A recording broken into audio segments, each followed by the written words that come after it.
Hello दोस्तों, कैसे हैं आप लोग। दोस्तों, इलॉन मस्क को तो आप जानते ही होंगे। उनका जो स्टारलिंक का जो बिजनेस है उसके बारे में भी आप लोग जानते होंगे। सैटेलाइट सर्विस प्रोवाइड करते हैं वो। और स्टारलिंक के थ्रू इलॉन मस्क एयरटेल और जियो का पूरा इंटरनेट का बिजनेस खराब कर सकते हैं इंडिया में। ये पॉसिबिलिटीज बहुत ज्यादा हैं। क्यों? क्योंकि 15 दिसंबर को ये क्लियर हो जाएंगी सारी चीजें कि इलॉन मस्क की सर्विस हमारे पास सस्ते दामों में पहुंचने वाली है या फिर वो सर्विस महंगे दामों में पहुंचने वाली है। और अगर कहीं गलती से ये सर्विस हमारे पास सस्ते दामों में पहुंच गई तो इलॉन मस्क जियो और एयरटेल की इंटरनेट सर्विस को पूरी तरीके से ठप कर देंगे और छा जाएंगे इंडिया में।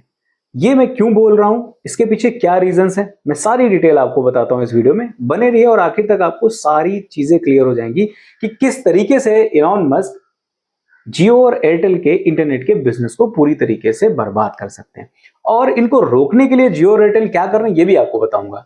तो चलिए वीडियो स्टार्ट करते हैं और मैं आपको बताता हूं कंप्लीट डिटेल इस बारे में। नमस्कार दोस्तों, मेरा नाम है अनूप, आप देख रहे हैं टेक एंड ट्रेंड्स।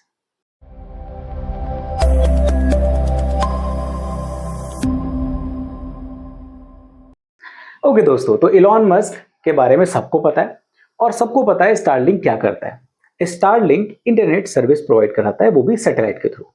अब सैटेलाइट इंटरनेट सर्विस क्या होती है, कैसे दी जाती है, वो मैं आपको बता देता हूं सरसरी नजर में, बिल्कुल हल्के से पॉइंट के साथ, क्योंकि ऑलमोस्ट सबको पता ही है इस बारे में।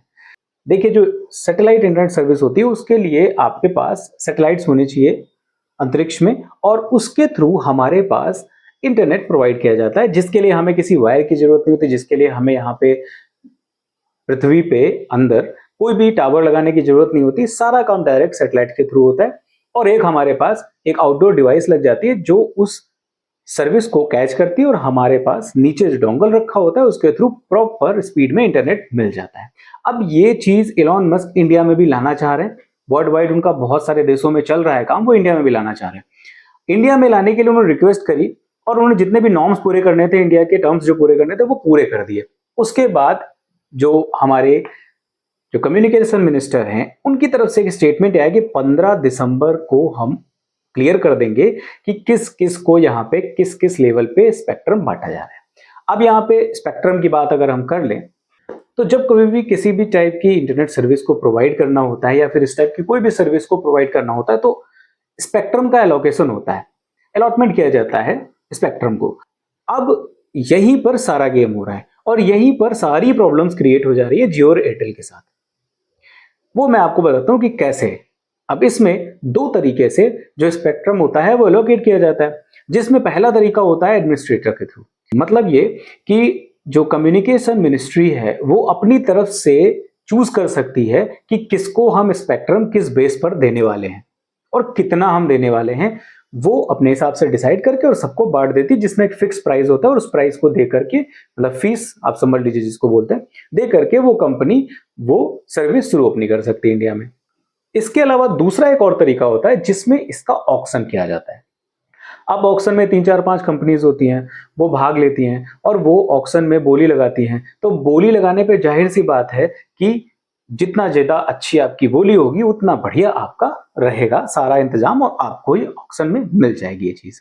रिपोर्ट्स के हिसाब से जो इंडियन कम्युनिकेशन मिनिस्ट्री है वो ये जो सैटेलाइट इंटरनेट सर्विस का जो स्पेक्ट्रम है उसको बांटना चाह रही है एडमिनिस्ट्रेट के थ्रू, ना कि ऑक्शन के थ्रू। और यहाँ पे जियो और एयरटेल को प्रॉब्लम ये हो रही है कि इस तरीके से नहीं बांटा जाना चाहिए, क्योंकि इसमें तो एक फिक्स प्राइस पे मिल जाएगा और ज्यादातर ये भी उनको उम्मीद है कि जो है ये स्टारलिंक को चीजें दी जा सकती हैं, क्योंकि जो एडमिनिस्ट्रेट के थ्रू कभी अगर कोई चीज इस तरीके से बांटी जाती है तो वो ये नहीं देखते हैं वो कितना पैसा दे रहे हैं, वो ये देखते हैं कि उनकी सर्विस कितनी अच्छी है, उनका फ्यूचर प्लान्स क्या है, उनको नीड कितनी है यहाँ पे, और सबसे मेन चीज कि इंडिया के लोगों को उस बंदे को सर्विस देने से फायदा होने वाला है या नहीं होने वाला है। ये सबसे बड़ी चीजें होती हैं, जो फैक्टर्स होते हैं, इनको देख करके एडमिनिस्ट्रेटर के थ्रू ये चीजें बांट दी जाती हैं। अब यहीं पे प्रॉब्लम हो रही है जियो एयरटेल को कि अगर स्टारलिंक को ये चीज मिल गई तो जाहिर सी बात है बहुत कम पैसे में उनको मिलेगा, एक बेस फीस के साथ में उनको मिल जाएगी ये चीजें, और यहाँ पे स्टारलिंक अपनी सर्विसेज को बहुत सस्ता और बहुत अच्छे दामों में बेच देगा। फिर वहां पे एयरटेल और जियो के संग प्रॉब्लम हो जाएगी कि वो अपने पैसों को कम करें या फिर अपनी सर्विस को बेहतर करें, तभी वो यहाँ पे टिक सकते हैं। इसलिए वो चाहते हैं कि ऑक्शन हो जाए। अब ऑक्शन अगर हुआ तो ऑक्शन में जाहिर सी बात है कि जियो और एयरटेल जो है वो बोली लगाएंगे, पैसे को बढ़ाएंगे। ऐसा नहीं है कि इलॉन मस्क इसमें पैसे नहीं लगा सकता, ऑक्शन में उसको कोई प्रॉब्लम होने वाली, बहुत पैसा उसके पास है। लेकिन प्रॉब्लम ऑक्शन में क्या होगी कि अगर ऑक्शन हुआ तो जाहिर सी बात है प्राइस को बढ़ाया जाएगा और इस सर्विस को जो बेस प्राइस में मिल सकता है इलॉन मस्क को, वो बढ़ करके कहीं ना कहीं वो महंगे दामों में चला जाएगा। और अगर वो महंगे दामों में किसी भी स्पेक्ट्रम को परचेज कर रहे हैं तो जाहिर सी बात है कि वो चीजें वसूल तो हमसे ही करेंगे, तो हमारे लिए सर्विसेज भी उनकी महंगी हो जाएंगी। तो अगर उनकी सर्विसेज महंगी हो जाएंगी तो कहीं ना कहीं एक बहुत बड़ा जो ग्राफ है यूजर्स का वो पीछे रह जाएगा, जो कि एलॉन मस्क की सर्विस को यूज ही नहीं कर पाएगा। तो यहाँ पे इसीलिए जियो एयरटेल बहुत ज्यादा जोर दे रहे हैं कि इसमें ऑप्शन नंबर 2 को यूज किया जाए, मतलब ऑक्शन किया जाए। लेकिन एलॉन मस्क चाहते हैं कि गवर्नमेंट उनको दे दे तो बहुत ही अच्छा रहेगा। अब इस पर जो भी रिपोर्ट आती है, जो भी चीजें क्लियर होती हैं, ये हमें 15 दिसंबर को पता चलेंगी किस वे में इस स्पेक्ट्रम को बांटा जा रहा है। आप क्या चाहते हो कि ये स्पेक्ट्रम में किस तरीके से जो अलॉटमेंट किया जाना है वो हो? आप कमेंट करके अपनी राय हमें बताएं। और आपको अगर मेरी बताई हुई बातें अच्छी लगी हैं, आपको वीडियो पसंद आई है तो लाइक कर दीजिए, अपने दोस्तों तक भी शेयर कर दीजिए। और अगर अभी तक आपने मेरे चैनल को सब्सक्राइब नहीं किया तो सब्सक्राइब कर लीजिए। मैं मिलता हूं आपसे किसी दूसरी वीडियो में किसी अच्छे से टेक और ट्रेंडिंग टॉपिक के साथ। तब तक के लिए नमस्कार।